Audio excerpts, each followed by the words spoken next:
hobi atau kesenangan menari itu mungkin muncul begitu saja atau memang saya itu sudah di titisan dari penari atau gimana?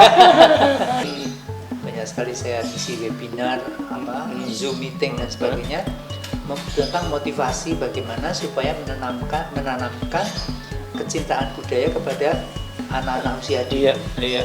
Itu saya.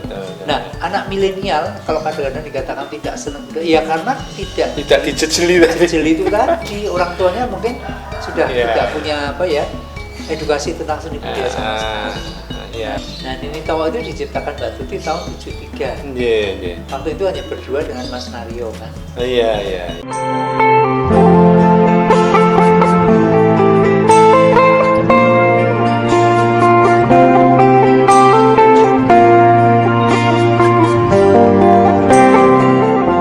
Indonesia, negeri nan elok, bagaikan sepotong tanah surga yang kaya budaya dan objek wisata.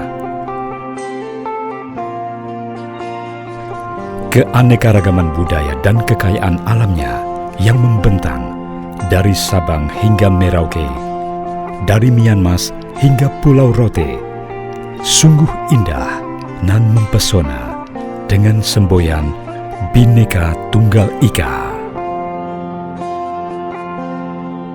Biodata, bincang objek budaya dan pariwisata, adalah media yang menyajikan informasi tentang seni, budaya, dan kepariwisataan kebanggaan bangsa Indonesia.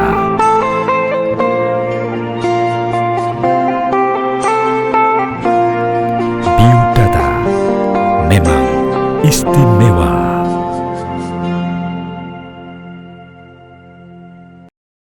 Selamat siang, salam sejahtera dan salam sehat tentunya.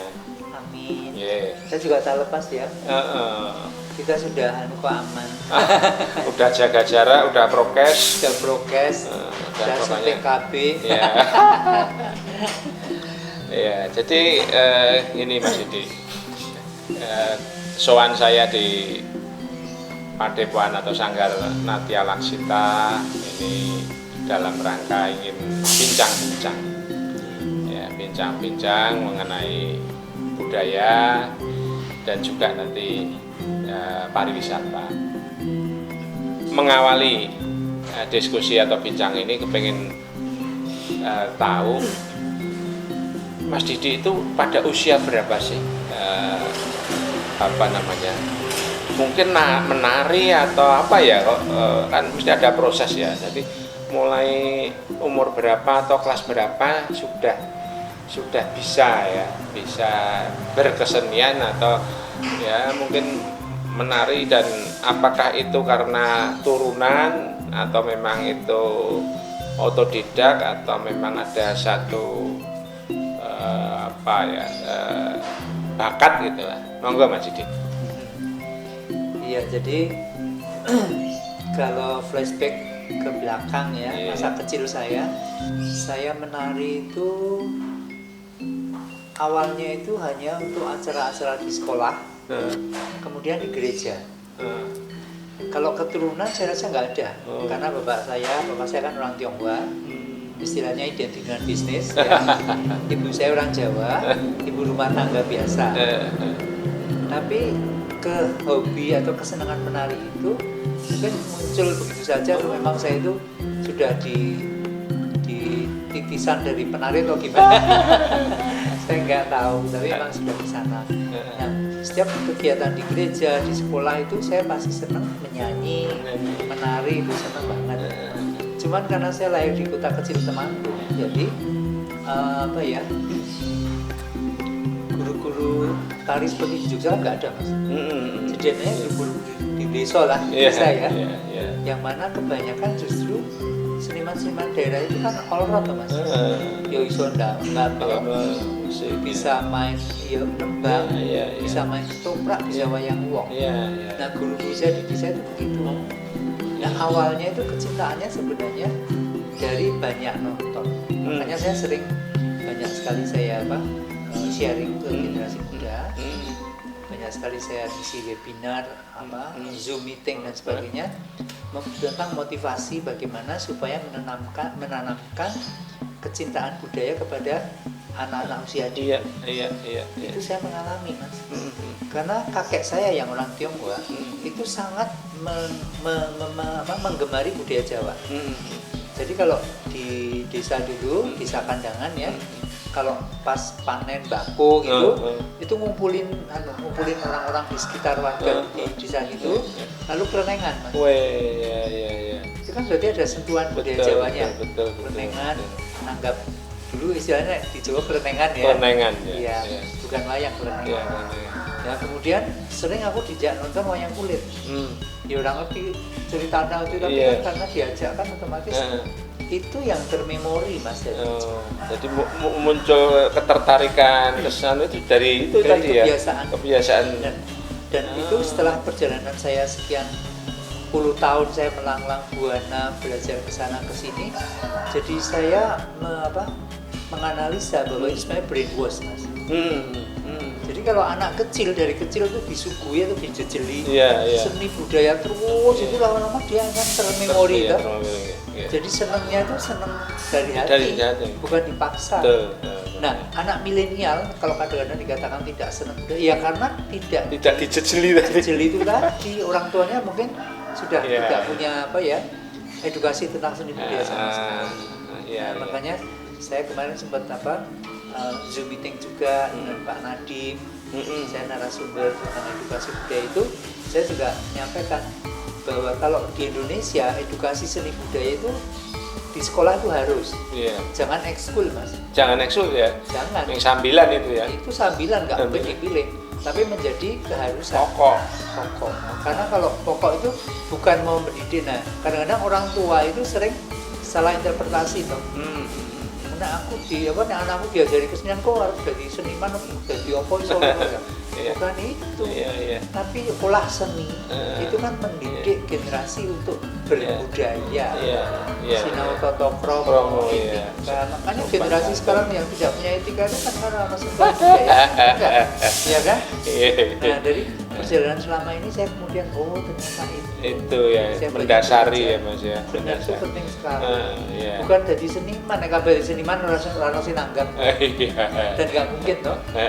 Nah terus Mas Didi itu kan sejak kecil ya, terus tapi tetap pendidikannya pendidikan formal ya, SMP, SMA gitu ya.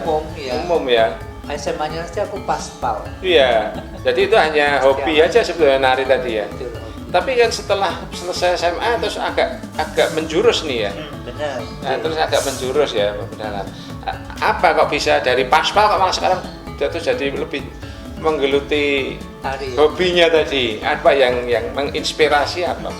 Jadi sebenarnya dulu itu kan hobi saya itu melukis sebenarnya, gambar, terus nari juga hobi. Nah, cita-cita dari kakek saya dan saya sendiri akan kuliah di seni rupa, Asri waktu itu. Asri ya. Untuk menjadi pelukis yang bagus. Nah, tapi dengan berjalannya waktu, dengan secara paralel, saya karena belajar menari di sana, itu di kelas tari itu saya pasti istilahnya cukup menonjol gitu loh. Tapi tari putri.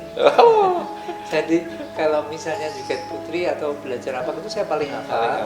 Cepet hafal ya? Cepet hafal. Dan katanya guru saya paling luas. Katanya gitu kan zaman itu.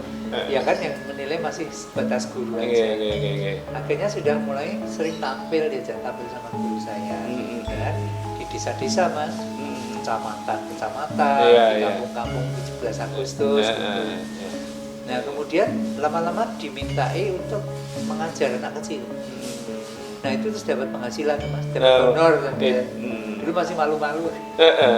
Kasih honor gitu itu kan ya masih. Itu masih kelas berapa ya? SMA. SMA itu sudah dapat PY, sudah dapat honor ya? Iya. Tambah semangat. Cuman memang keinginan untuk ke seni rupa itu masih ini aja istilahnya sampingan. Nah kemudian perusahaan orang tua saya bangkrut. Setelah bangkrut, nah wes kan nggak mungkin tuh saya kuliah di seni rupa, yang Bagaimana seni rupa itu nanti mesti modalin Ya, kanvas, set, warna, burung pose piye Iya, dan sebagainya. iya, Mumpus jadinya wah nggak mungkin. Ya wis aku tak konsentrasi jadi menari aja, guru tari. Belum tahu kuliah seni Iya, tari itu, iya. guru tari. Memang niatnya terus jadi golek pangan ya Betul, untuk cari uang karena kebutuhan ekonomi. kebutuhan ekonomi. Iya. Guru tari. Saya jadi guru tari, akhirnya kerja di kantor pembinaan kebudayaan Kabupaten Temanggung, Kampin Temanggung. Iya, iya, Itu iya. saya menjadi guru honorer menari 1 Hmm. tahun. Lalu tahun 74 itu saya Nah, mendaftarkan ke itu ya. ASTI. Mas Didik itu kan lebih dikenal dengan Didik Nini Trowo ya. Kan padahal asmone kan Didik Hadi Prayitno. Nah, ini kan mesti ada cerita yang perlu diketahui oleh Iya. generasi muda ini. Gimana Mas Didik? Ya, jadi ceritanya tahun 74 waktu saya masuk kelas 1 Iya. itu kan yang tes waktu itu Mbak Tuti Nitowo itu sekarang. Tuti Ho. Oh. Ya, tes sama Mas Naryo sama Pak Direktur Pak Darsono. Pak Darsono. Untuk pemasukan mahasiswa baru itu saya diterima Mas. Loh, Mbak Tuti ya, itu sudah jadi pengajar. Dia sudah asisten dosen kreativitas. Oh iya iya. Nah, Nitowo itu diciptakan Mbak Tuti tahun 73. Iya iya. Waktu itu hanya berdua dengan Mas Naryo.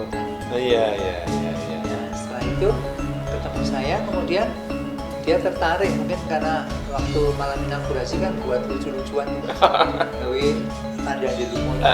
Nah itu dia menciptakan tarian itu untuk kepentingan ujian sarjana muda kan. Oh Ya. iya iya. Buat tarian Nini Towo Ini tahu. dari rangsang musiknya Kinarto Sabdo Almarhum, iya. Tebing Nini Towo. Iya iya iya iya. Nah, 74 saya diajak gabung, akhirnya Nini Towo jadi 3 orang. Mas Dua. Didi, Mas Bambang.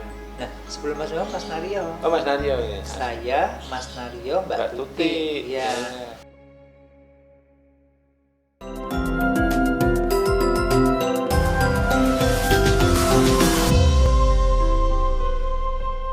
Jadi kelucuan itu munculnya itu dari gerakan yang salah, gerakan yang seperti kecelakaan, tapi itu kan disengaja. Iya. Nah, Iya.